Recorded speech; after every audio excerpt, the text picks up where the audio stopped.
Here we go. Tracks slash ultimate.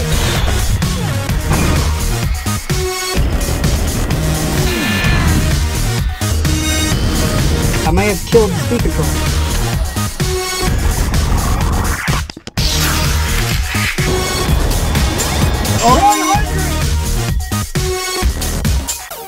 Guys, welcome back to RC POV. My name is Israel, and the last video I put out, the Leroy was being upgraded with a Hobbywing Max 5 G2. And I know it's been a while. I've been doing more different content with bikes and stuff because that's my main thing. So we are going to get back to the build. So Leroy is going to get some upgrades. So let's go ahead and show you guys what we got going on. We're going to be changing Leroy's drive shafts. We're going with Tekno. I had in there the MIP heavy duty axles. I'll tell you why I'm changing from those to these. I also got the 17mm adapters to go along with it. What else? We're going to be doing aluminum A-arms on it. Now, these are not your cheap eBay ones. These are by Antigi. Light, very strong. I believe they're 70-75. Here are the old 17mm adapter Hot Racing. These are the hub carriers back and front. So let's get into why I'm going to be changing out the MIP heavy duties and going to Tekno. One, these are lighter than those. These are pretty heavy. When you have all four of them, they're pretty heavy. And what I'm going to do here, I'm going to weigh these to these. Actually, I'm going to weigh everything, compare it, because I'm pretty sure I'm going to be losing a good amount of weight. And two, I keep breaking these.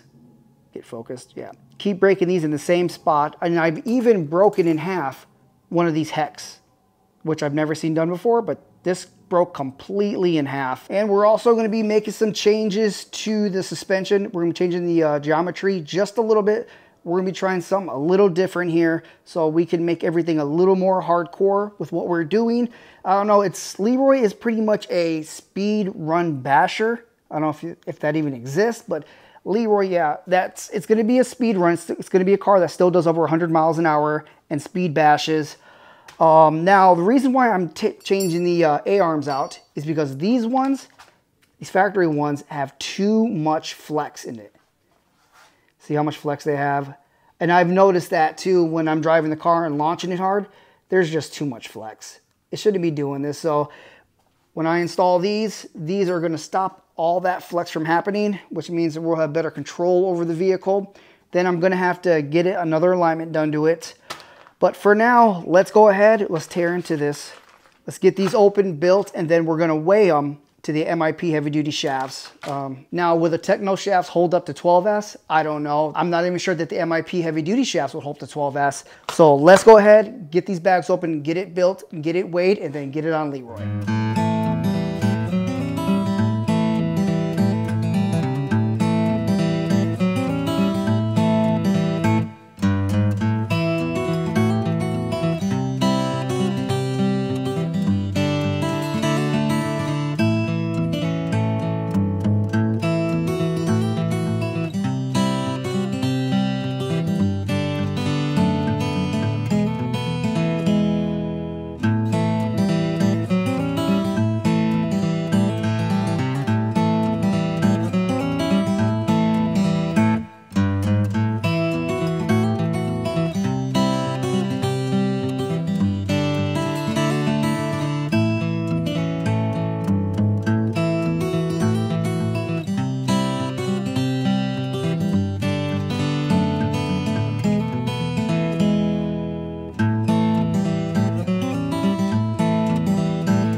Now that we have that done, here they are, Tekno drive shafts. Now, I kind of like this better than the MIPs because this is more of an ARMA setup. There is no play. So let's go ahead and get the scale, weigh all this compared to the MIPs. So let's go ahead and start with the MIP shafts. Now we're going by grams. 1 shaft, 2 shaft, 3 shaft, 4 shaft. Comes in at 222 grams. Let me see if I can find that broken piece. Now, I only have 3 of them. They're supposed to be 4 because I lost one. I do have an extra one, but I'm not going to use those. 234 grams. Bearing carriers. Spacers I was using on them. 17mm adapters. comes out to 312 grams. Now let's go ahead and do the Tekno. Now remember, these have the 17 mil adapters already on them. Now the cups and the 2 screws. 168 grams. That is a little less than half of the weight savings. That is huge to an RC. So now what else we're gonna do? We're gonna go ahead and install these control arms, take the weak plastic ones off.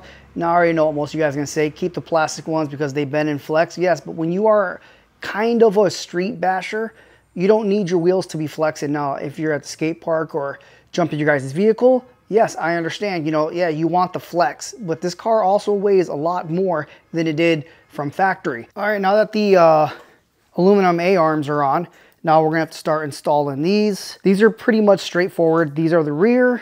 The rears, you can throw them on each side. It doesn't make a difference. Actually, I don't think they make a difference. No, it doesn't say nothing, so you can throw them on each side, the left or the right. And then we'll throw the front on. Actually, no, we should actually throw these little cups on first, whatever they want to call them. We'll throw those on first. You got to make sure that you use Loctite. If you don't, these are going to come undone. Now remember, you want to use thread locker because you don't want these coming undone. So guys, I had to turn the camera off for a moment.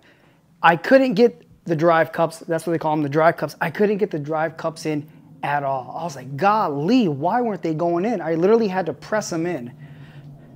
But now they're in. But it took me forever to get them in. They weren't sliding on. Had to like literally press them in.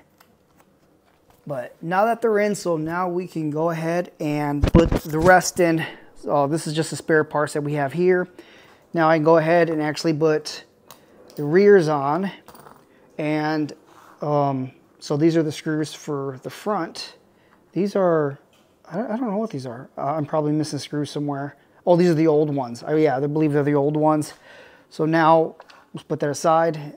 These go here. I did put a little Loctite on these ones because the arms are aluminum, so we don't want them backing out. So now you can actually use thread locker on these so they don't back out. So let's go ahead, put these on, and then we'll move to the front. And then that's when we're gonna change a little bit of the suspension, a little bit of geometry. I don't know how well it's gonna work out. If it doesn't work out, then we can go ahead and change everything back. So now that we have all this set, everything is ready to go. I can put the wheels on and stuff, but we need to look at the suspension. Now there's a weak point on this car, and these are it. Now, if you have a factory, hang on, let's go over here. Let's go to one of my spares.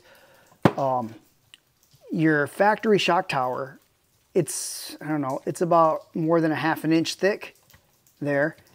So you got to have a little space. So what's happening here is that when the car is going fast enough, right, it can literally bend these. Now, I guess you can say that's kind of safe than bending your shock tower, but these shock towers, they're pretty strong. They've never bent on me, and I've never bent one. So what I think about doing is that we're going to get rid of the spacer here, and we're going to mount the shock directly to the shock tower. Now, it will work in the rear. Remember, it's going to change the suspension geometry just a little bit, but I'll find out if I like it or not. If not, I'll just go right back to where it was at. Now, the front here, we have the turnbuckle, the upper turnbuckle. So what we're going to have to do here is that we're going to have to unscrew it from here and put it behind here. So it's going to, you know, it's going to have a little curve to it. So instead of going from here straight like it is, it's going to go from here to the back of this. That will give me enough clearance to get rid of the spacer and mount the shock cap straight to the shock tower. So let's go ahead and do that. So there's only one thing left to do besides getting alignment stuff done to it. Let's put some tires on it. We're going to take these 17 mil nuts off. I'm going to be using the hot racing ones instead. I like them better. Go ahead and make sure we get the right ones on. Yeah, this definitely needs an alignment. Shocks are not bad, it's actually pretty stiff. The back is not too bad either. The back does have 60 weight and the front has 30 weight. Think about going a little stiffer in the rear, maybe 70, 80 weight. The front's pretty good. Everything is tightened, everything looks good. I still haven't even rolled on these wheels yet. The wheels are still brand new. Still got another set of wheels that I've rode maybe once or twice. Those might go on here for a little bit. Leroy definitely feels a lot lighter. So this is Leroy's cage. Leroy runs this, and yes, you can fit 2 6S batteries in here. All right, guys, well, that's the end of the video. Please like, subscribe, leave a comment down below. You guys know what that means. It's over.